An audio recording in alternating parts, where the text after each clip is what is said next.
Welcome to Movie Chronicles with the Pal Bros. Now, I know there seems to be an endless spiral of bad stories coming from Hollywood, and we may see Hollywood as the dumpster fire that it is, but it is true. We still love movies. That being said, we desire the destruction and death of Hollywood and the end of the reign of the evil and corrupt men and women telling these awful stories. We desire a rebirth of the film industry through the telling of good stories that lead to Christ being glorified and one day reigning over the film industry. If you wish to support us in our mission, head over to patreon.com/thepowellbros or follow the link in the show notes. There you'll gain access to our exclusive show, The Powell Bros Mini Reviews, as well as early access to both Movie Chronicles and movie reviews by the Powell Bros. And now, on with the show. Welcome back to Movie Chronicles with the Powell Bros. We are back with both of us this time, and we thank you for listening to last week's episode with me ranting on for a little bit, and hope you enjoyed the sneak peek into our mini reviews episodes that we have on our Patreon. And ooh, I haven't listened to that. I need to listen to that. I need to do that. Yeah, for sure. What'd you talk about last week? We're back in full blow. I don't remember. Okay. Okay. It was only a couple little things. I can't. Sure. There wasn't a whole lot, but this week there's quite a bit that I've got. We got a lot. Quite a bit happened this week, actually. Definitely. So it kind of worked out, and yeah. One thing I want to talk about is, man, I keep seeing this video type meme thing of the monkey from War for the Planet of the Apes going, Oh no! I keep seeing him all over the place, and it's hilarious. It's pretty great. Yeah, it's been something else seeing that. Yeah, but into more serious news, I guess we could start off. I don't know. You want to start off with some of the big stuff, work our way up. Well, we both saw If. Do we want to talk about that? Yep. Yeah. You guys heard? Oh wait. Well, no, you guys have not heard my review of it yet. If you support us on Patreon. But yeah, if you it'll be on Patreon only. You can hear my review of it, and we might. I don't know. Trent's gonna tell me what he thought of it because I have not heard of what he thought of it because I saw it before he did. I saw it opening night, and he just saw it just this last week. Mm-hmm. So I will be hearing his thoughts on it, and may or may not include it, and you guys will know. And if I didn't include it, head over to Patreon and listen to it there because it'll definitely be there. So definitely. Also, if you're watching on YouTube, please like, comment, and subscribe. That really helps our channel out and helps us helps the algorithm. Get the videos out there. Yep. You can also head to Rumble. We post on Rumble as well. Rumble. Please. And subscribe there and hit that like Royal Rumble button. And our podcasts, give us 5-star reviews. That always helps as well. And no other reviews are accepted other than 5 stars. Just keep that in mind. Or give us a 1-star. 5 or 1. Okay, no in between. Okay. I would love to hear some 1-star reviews. Tell us how terrible we are and how much of a bigot we are. How big of bigots we are. I don't know. Talk about how I can't talk. If okay. So I'm really curious because you said you and Maribel, you and your wife had different opinions of this.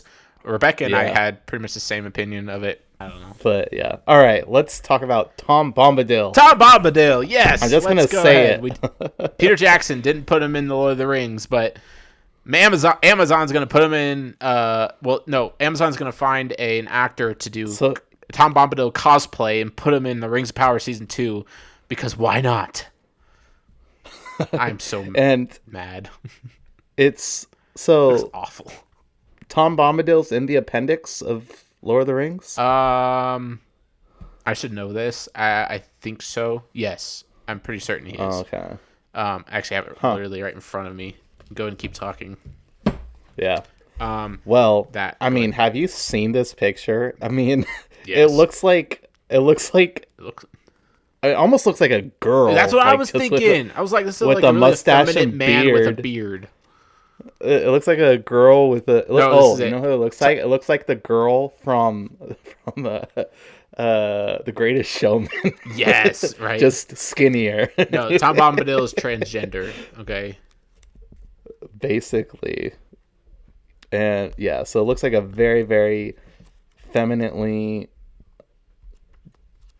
figured man with a beard, and it just looks so weird. Just like everything else that has ever come out of this show has just looked so weird. Yeah, And it's just odd. It looks fake. They try to be too real, but it's not. And I just don't think he makes. I just don't think it makes a good Tom Bombadil. That's not how I would picture him. I know it's just a picture. It's very weird. I get it, but what are they? I don't know. Like, what are they gonna do with him? Like, how are they gonna bring? I'm really curious. Like, I love Tom Bombadil, and I'm a big advocate for that character being a vital part of the Lord of the Rings, and we can dive into that maybe another time. But he is. A lot of people would say he's kind of out of place in the Lord of the Rings, and that's probably why Peter Jackson didn't include him in the films. They take it, the hobbits pretty much take a detour and end up in the Great Forest, I think, and they end up getting lost, and Old Man Willow is like pretty much trying to kill them, capture them, and Tom Bombadil comes in singing his tunes and jumping around and sings a song to get Old Man Willow to stop, and saves the hobbits, and they come and they meet his lovely wife, and he talks about how he Goldberry. Cut that out. That I of course I know that it was Goldberry. She's like an Eve. She's a mother. She's a homemaker. She is a submissive wife to Tom Bombadil, and she makes a lovely garden, lovely home for her husband, and also for any visitors that come by, and the hobbits are just infatuated with her, and Tom Bombadil, we talk. Well, actually, she tells them how Tom Bombadil was pretty much there from the beginning. I think he always has been. Or I'm not prepared to talk about this. I should have been more prepared to talk about this, but either way, I think just getting to it, Tolkien meant to write Tom Bombadil as kind of an Adam character, but an unfallen Adam. One reason why I would say that is because Tom Bombadil puts on the ring, and he doesn't turn invisible. He's not enticed by its power. He does it willingly, and says, "Oh, whatever," and just kind of like doesn't care. Is not concerned with it. He doesn't need that power. He doesn't want that power because he has his own power, but he also understands the ring, and he's not overcome by the temptation. He rejects that temptation, and while every other species, every other creature, man, elf, dwarf, they're hobbit, they're tempted by the power of the ring, but Tom Bombadil isn't. And anyways, and he has his own domain, his own he rules over the forest, and he sings his songs and rules and cares for and loves the creatures in the forest, and has an authority over them that I think Adam at the beginning, after God created Adam and placed him in the garden, Tom Bombadil has a type of rulership that Adam was supposed to have and did have, but then he lost when he fell in sin. So anyways, tangent. Tom Bombadil, I do not have any hope that they will get this character right, because I don't think they understand the character, and I don't know what in the world they're gonna do with him and why he's in this story. And we'll see. I don't know. Will he be like a main character? Will he just be in one episode? Why? I don't know. Yeah, I think it's just to get people to watch it. I think that's pretty much the only reason. And when does this come out? Oh, I don't know. I can't remember. I think a couple months from now, maybe next month. July. Well, not June, but July. No, so June we have The Acolyte. Yeah. That's another maybe one. It's August. Probably August. Anyway, yeah. So that's happening. Yep. We got a trailer for Moana 2. Right. I don't know if you missed that while you were gone, Trent, but no, I saw it. It's Moana 2. I don't know. I mean, Another it was the short trailer that told us absolutely nothing other than they're making Moana 2. Right. All her friends are back. And yeah, and she's gonna sing. So yep, that's what you can expect from that. Yay. Whatever. Yeah. Actually, I did want to talk about this. Do you know that this was supposed to be a TV show? So I was really confused when they announced it, because they announced like last November maybe that it was coming out this year, and I was like, what? Like they've already they're ready to release it? Like it's coming out that quickly? Like that seems like really quick, because I didn't think they weren't even talking about it before that. The reason was because they were working on a TV show for Disney Plus, a Moana TV show. So do you remember like the direct to video sequels of Disney movies? Like you have Tarzan 2, you have Tarzan and Jane, Tarzan 2, Lion King 2, Lion King 1.5, Cinderella 2 and 3, all those. They're like they weren't theatrical releases; they were just direct to video. That's basically what this is supposed to be, but they repurposed it for a movie, which just and they're rushing it. So Wish, apparently they rushed it and made it in like 6 months. This is going to be about like 5 or 6 months on probably a pretty big budget. Actually, no, it is on a big budget. And man, it's going to be a train wreck. Oh yeah. Like you're taking a TV show idea and then you're repurposing it for a movie, and you're making Moana 2, and it's coming out this year. Coming out like a month before Mufasa. Yeah, and within a year, I don't remember when it's coming out, but they're making a live action one right now too. Oh yeah, that's another reason why I was they're confused. filming. They either filmed it or they are filming it now. Right. And I think they might have already finished filming, which maybe makes me even more confused, because I think these movies are coming out maybe within 6 months to a year of each other. Wow. Which is weird. I don't know the dates, but if they are done filming and when this one comes out, I think it's going to be very, very close of when these are coming out, and it just makes no sense that they're making this sequel and making the live action one so close to each other. Who knows? But I don't know. Whatever. Yeah. Anyway, that's enough of that, I guess. Sure. I don't know if you saw. So there's all kinds of comments about. I mean, this has just been a thing of comments about how the Star Wars movies are all white cast. Yeah. George Lucas finally, after all these years, responded to that. Right. And he says most of the people are aliens. The idea is you're supposed to accept people for what they are, right, whether they're big and furry or whether they're green or whatever. Yeah, exactly. He's like, and I don't care that they're all white. That's not the point. That's not the point. The point is that they are a bunch of different races. Right. There's a ton of aliens in there. Come on. And come on, Lando. Hello. Also. Yeah. Yeah. There is a black character. Man. Yeah, I just that is a complaint that no one had when Star Wars came out. When Star Wars in 1977 came out, later titled A New Hope, it inspired people of all shapes, colors, and sizes, of all people of all male and female, of all ages, kids, grown-ups. They all people of all walks of life were inspired and enjoyed and loved the story and could see themselves in the characters, could see themselves in Luke, could see themselves in Leia, could see themselves in Han Solo. And it doesn't matter if they were black, they were Asian, if they were whatever, it didn't matter. Why? Because no one cared about whose identity was on the screen.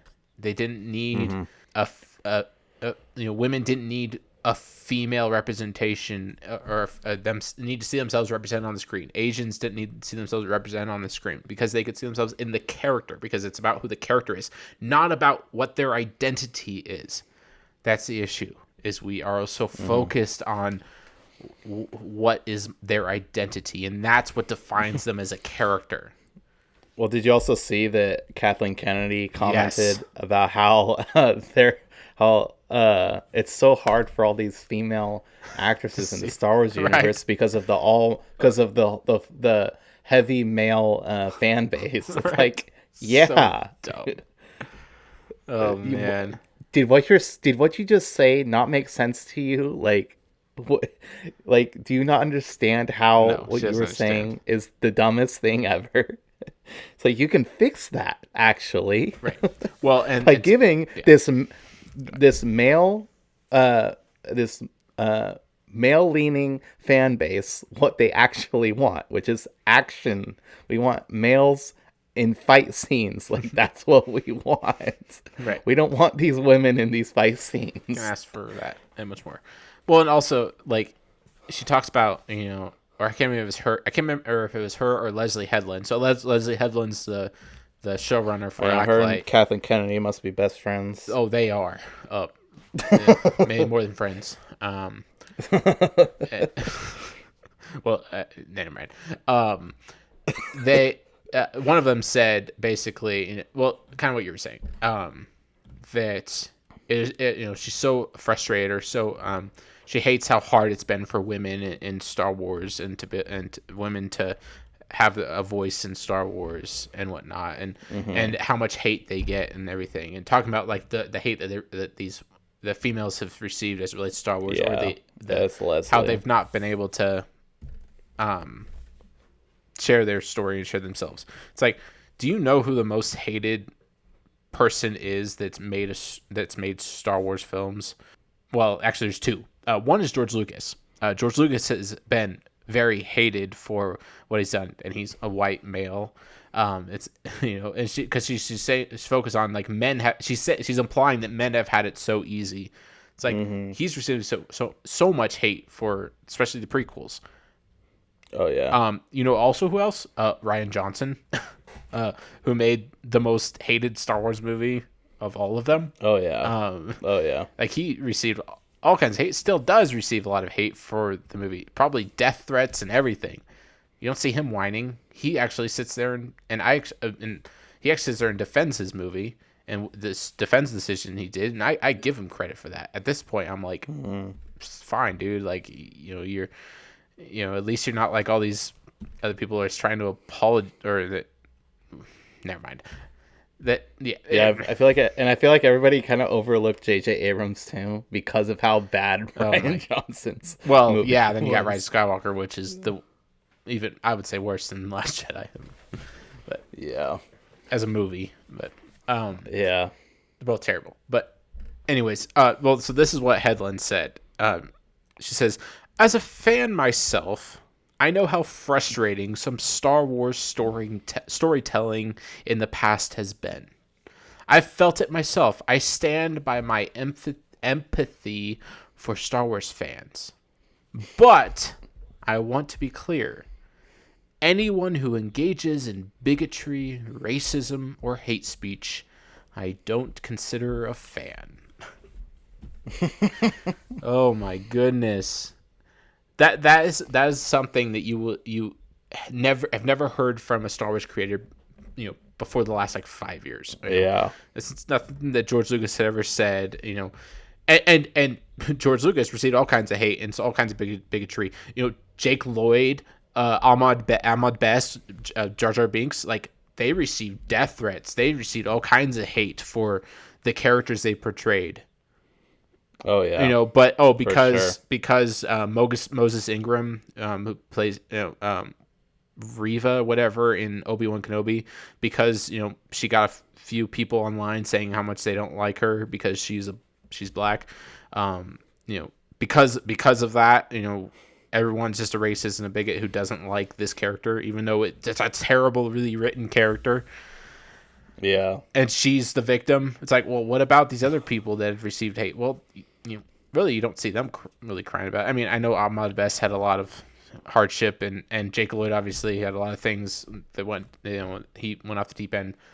But fans can be pretty toxic, but but when before your show's even coming out, the Acolyte's not out yet, they're already preemptively saying, if you don't like the characters we wrote, you're a racist, you're a bigot, and you're promoting hate speech.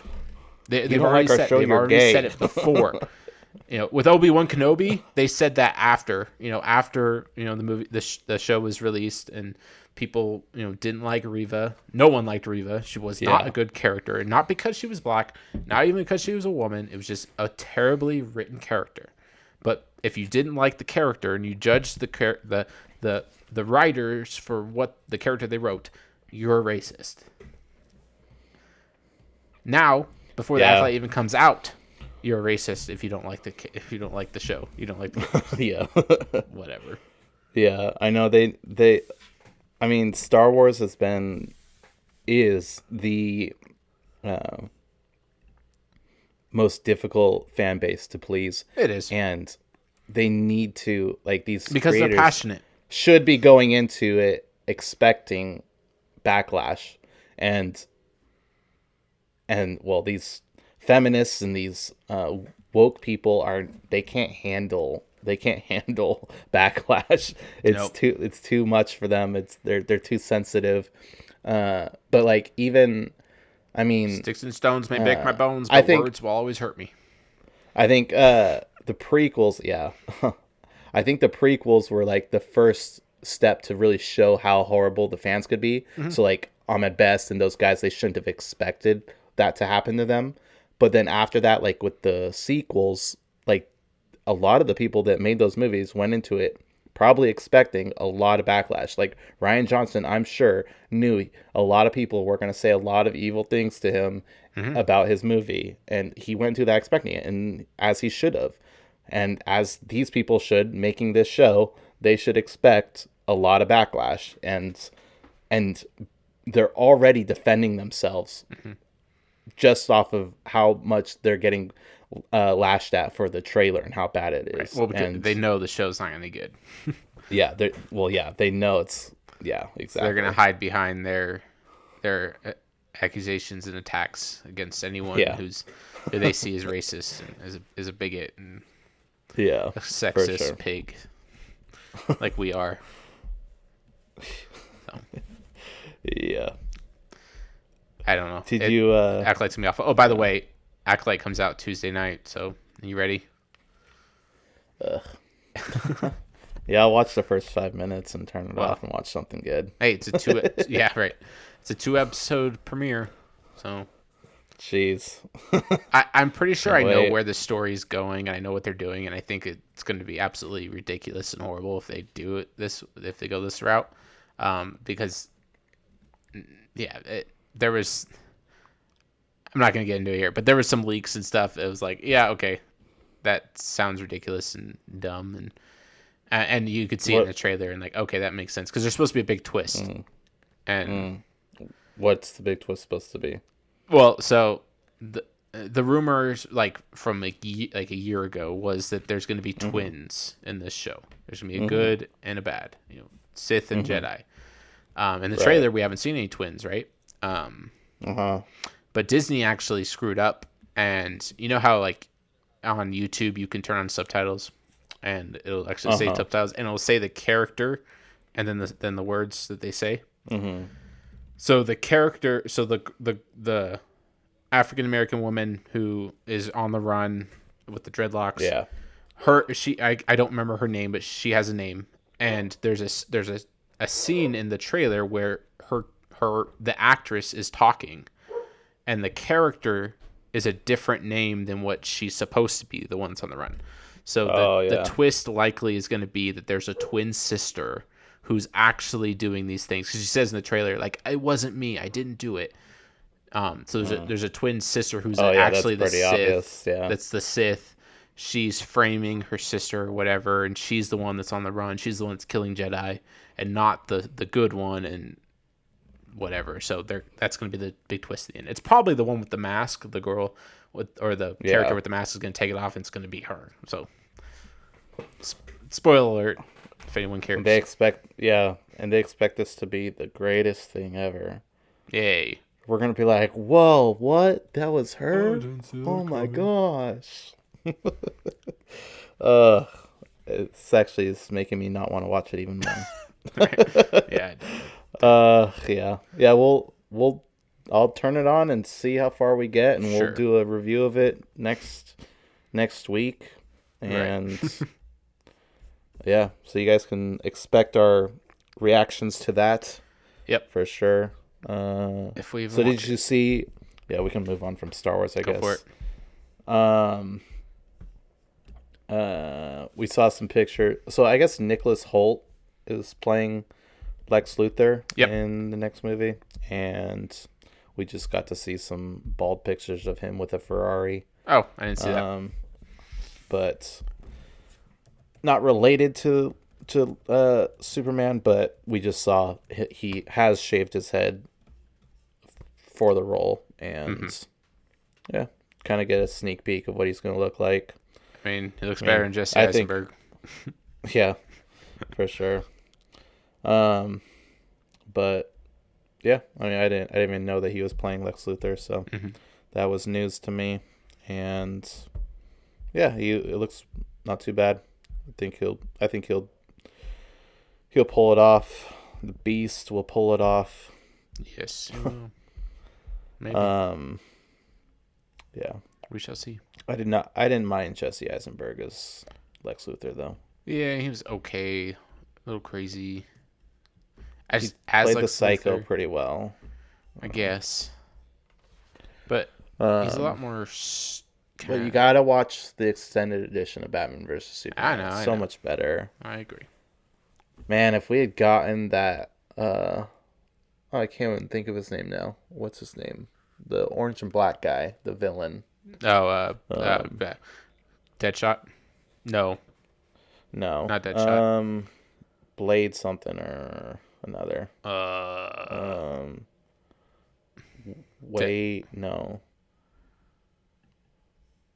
I'm trying to think of either his hero name or his character name. I don't know. Whatever his name is, I'm completely blanking because it's late and I'm tired. But man, if we had gotten that Batman movie with him as the villain, what could have been? Could have been. Yeah. Okay. We can move on. Okay. Deathstroke. Viggo Mortensen. Deathstroke. That's it. Right. What's the character's name? Isn't it Wade something? I always thought it was something similar to. I don't think so. Deadpool. I don't know. Because I always thought they were so similar. Because like Deathstroke, Deadpool, and then Wade something. Slade Wilson. Wait. So what? Slade Wilson and Wade Wilson. Slade Wilson. And okay, DC. Deadshot. What was it? Deadshot? Is that Will Smith in Suicide Squad? Wait. Yeah, not Deadshot. Who was Deathstroke? Deathstroke. Deathstroke. And Deadpool. Slade Wilson, Wade Wilson. Sure. I mean, somebody stole from somebody. Clearly. They just released the popcorn bucket for. Oh yeah, that was on my list. Wolverine with his mouth open. Oh my gosh, so dumb. Because of the inspiration from Dune. Part 2, they had to do an inappropriate popcorn bucket, and they released what it's going to look like. Yeah, and Wolverine's just got his mouth wide open, and the popcorn comes out of his mouth. And you stick your hand in the mouth and grab your popcorn. Right. Kind of exactly what I expected when they announced it. Pretty much. So that could have been exists. worse, I guess. Yeah. Yeah. Backtracking back to Lord of the Rings, Viggo Mortensen said he is open to returning as Aragorn in The Hunt for Gollum. 20 so that's years pretty later. awesome. And if he did, that would be pretty cool. It would. Aragorn is definitely my favorite character in the movies. He's very cool. And actually, I don't know if I'd say he's my favorite. Movies are releasing in theaters this next week. I saw that. Yeah, that's cool. They playing at your theater? I definitely. Yeah. Nice. Oh wait, actually, I don't know. If you have. By the way, I don't have the time. You have 4 hours to go to the theater. Well, yeah, 4, and then you have trailers and all that. It's like 4.5, 5 hours. It's like a 5-hour trip. It's a lot. Oh yeah, for sure. It's a lot. So it'd be fun, but I'm not gonna do it. I might see one. I think I'm gonna see Return of the King. That'd be cool. Like I actually don't even think I'm available or able to go see the first two because it's only playing. They only have one showing for each one, and I think Return of the King's the only one that I can actually make. So I'll probably do it. Yeah, that'd be a fun experience. Cool. Yeah. Do you have anything else? Furiosa, Mad Max Saga. Oh yeah, released and flopped. Oh, completely flopped. It's not gonna make much money. Oh yeah, another feminist movie that. Have you seen Mad Max? Doesn't surprise me. Mel Gibson. Not the old ones. I saw the new one. We've talked about Max this. Fury Road. Yeah. Right. I've seen the first one. I want to watch the second one. I think I started it but didn't finish it. And I haven't seen Fury Road yet, and I do want to see that. But anyways, they just tried. They tried to make this origin story for Furiosa for a character that not very many people were that interested in, and they tried to make her interesting. And they call it a Mad Max. There's so many saga. other things they could have done. Yeah, it's not really about Mad Max. And, I mean, he's at the end apparently. It's about how she finds him, and I don't know. It flopped.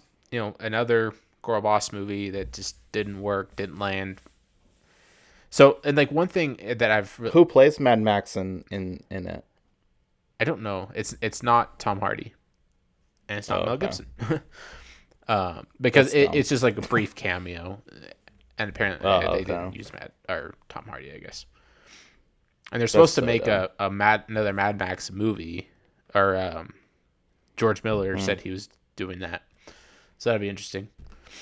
Yeah. But like the one, there's just nothing compelling about the character. She's a girl who was taken from her family, I think, or her family dies or something. Apparently she might have like 2 lesbian moms, or it's implied that she does, but not, or it's not. Never mind. It's just like assumed, I guess. I don't know. I haven't seen the movie. Yeah.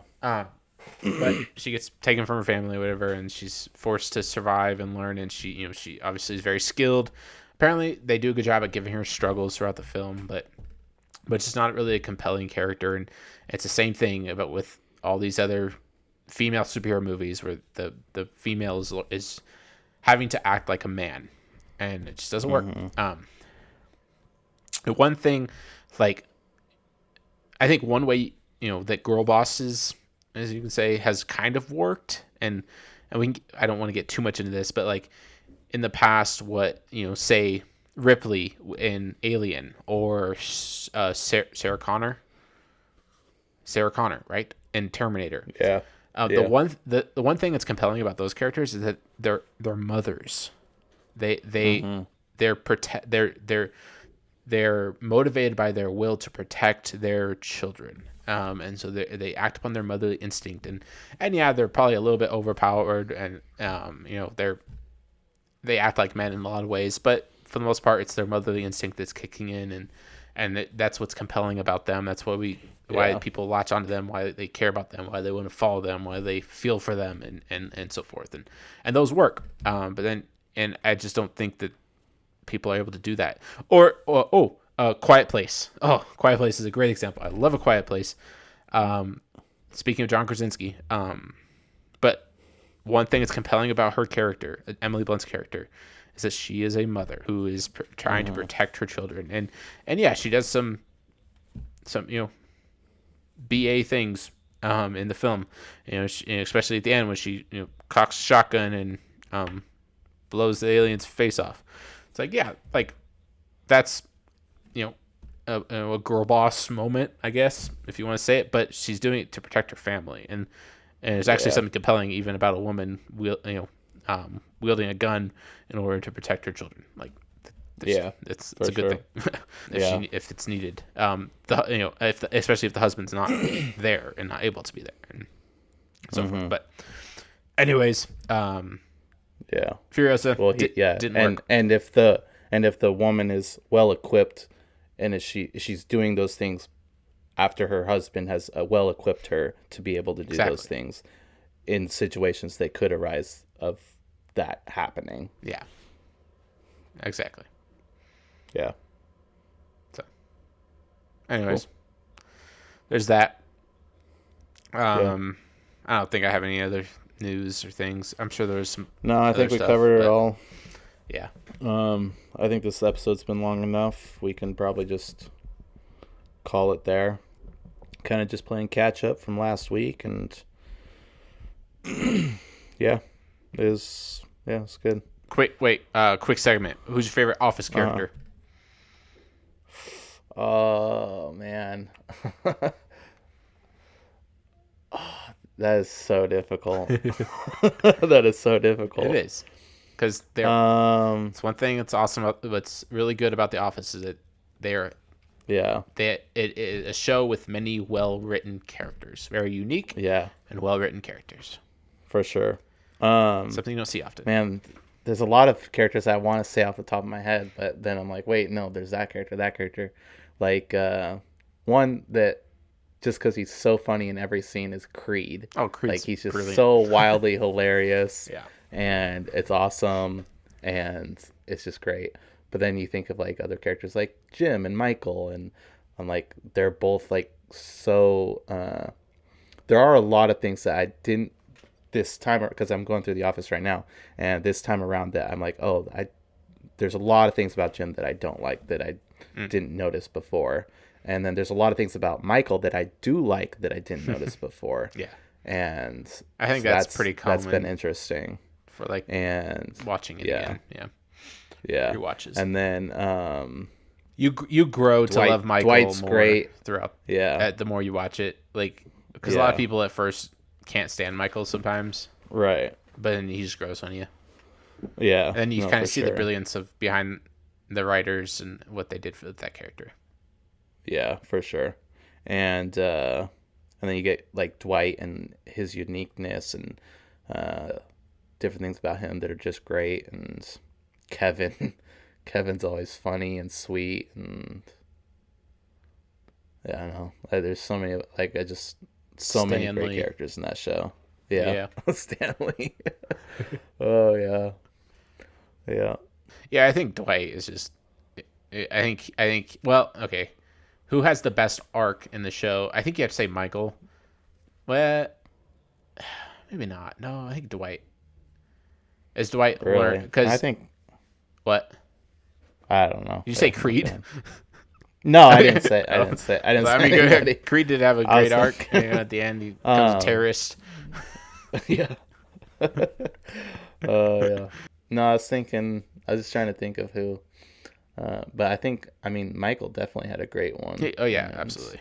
Especially when he comes back at the very end and stuff, and I think Dwight learning to become a good patriarch, and as he wins for himself a wife, and he wins Angela over, and he sets himself up to care for and tend to his farm, and which like he was doing at the beginning, but I think it comes full circle by the end, where he sets up his family in this new place, or not new place, but to live on his farm. And anyways, no, it's good. I think they did a good job with Dwight. What do you overall? who do you think is the best female character, and do you think there are any great female characters in this movie? This show? Say, it's like I don't know. Is Pam? Pam has so many issues. She has a lot oh of my issues. gosh. Yeah, she does. She's like one of the like most heavily. I mean, no, she's not. What's her face is the most. But Pam, I think Pam, but Pam grows to be a mom, but then and a wife. Yeah, but then they have the whole arc of like of her, kind of cheating on Jim with the camera guy or What? I just think they just did not do a good job with Cheating her, because like even when she was kind of getting to that point where she was being like a good mother and stuff, and then she goes and kind of right, she but doesn't that's like fully cheat on him, but like there's emotional cheat. And then you could ask, was Jim? That's why I get. That's why I have a whole. Yeah. That's why I have all these problems with. I mean, we haven't even gotten to that yet in this rewatch of it, but that's why there's just so many problems with them, and they're really jerks. They're jerks most of the time. They are. Both if of you them. think about it, they're pretty horrible. they're very horrible to a lot of these people, and then I was just thinking about like all the other different women. I mean, there's really not. I mean, Phyllis would be a good one. She's a good wifely character. She is, and I was gonna say Angela, but submissive it's to her husband. She like sleeps around with everyone. I know. Yeah, like on the outside, she's a good Christian woman, and then behind closed doors. What's her name? The second reception. Yeah, I Erin. can't stand Erin. Really?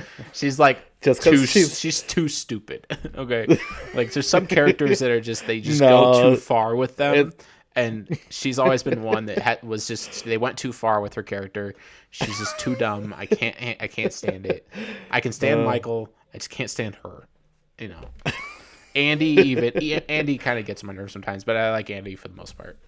But he also makes some pretty terrible decisions and becomes an idiot. For sure. Especially what he does to Erin. Yeah. But. Yeah. Okay. So a lot of that's where this show does lack those in good female characters. Interesting. Yeah. Ollie. I think Ollie was pretty decent. Ollie. Yeah. Who the heck is Ollie? Michael's wife. Oh, Molly? Holly. Oh, that's what I said, right? I heard you saying Ollie, like O-L-Y, like or O-L-L-Y or something. Holly, yes. Holly is great. Yeah. I think she was pretty good because she tamed Michael in a sense. But yeah, no, for sure. Was a good. She's. I was thinking like in the office, like through the whole consistent throughout the show. Right. Yeah. Like Karen, Karen never really did anything wrong. They obviously take her out pretty early. I mean, for the most part, as far as like compared to the other characters, and she was wronged by by Jim. Sorry. Yeah. We were supposed to end this a while ago, so I think that's pretty much all we got for that. We could talk about The Office another time. Maybe we'll do like a special season by season review of The Office or something. Yeah. Because it's like we can talk, we can tear it apart too. Like we're not going to just be all praised for it. Like it's got problems. Yeah, for sure. Not just because it's beloved and I've enjoyed the fact that we can't even think of a good female character shows one of the many issues of it. And I mean, when there's like 5, 6 steady female characters in the show and not one of them are good, like that really shows a lot of downfalls in the writing, and and we can really tear that apart of why all these women are just horribly written characters. And Meredith, never mind. Meredith's a good one. Meredith. Just kidding. She's the redhead, right? Yeah. Yeah, okay, yeah. I was trying to think of her name earlier. Yeah. Okay. And then Toby's just the worst. Toby's the worst. Yeah. All right. Well, we should just end this and stop saying that we'll end it. Well, we thank you guys for listening, and head over to patreon.com. You can subscribe there and support us and support our mission, and support the work we're doing. Yep. Yeah, we got our movie review channel and our mini reviews, and we have a couple movies on our Patreon that you guys can watch, and both feature films. So if you want to watch some good movies, you can watch those. And yeah, we're continuing to make more content for you guys, and doing what we can to try to make different stuff for you guys, and so you guys have options for good content. And yeah, glorify God and watch good movies. Yeah. Thank you guys. See ya. We're out. Bye.